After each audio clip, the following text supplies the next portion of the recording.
Solve 1 over x plus 1 over y equals 1 over z for y. The first thing we need to do on this is multiply by our common denominator, which would be x, y, and z.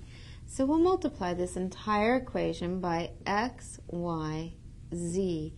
Distributing across, that gives you x, y, z times 1 over x plus x, y, z times 1 over y equals x, y, z times 1 over z.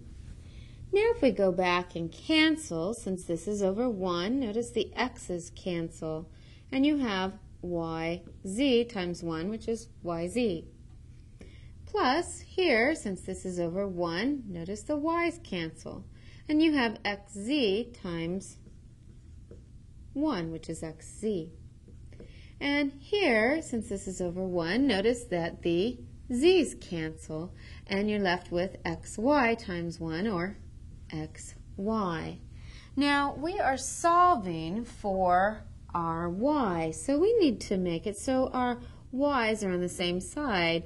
So we're going to subtract the yz from both sides so that the y's are both on this side. So subtracting yz here makes this disappear, and we're left with an xz.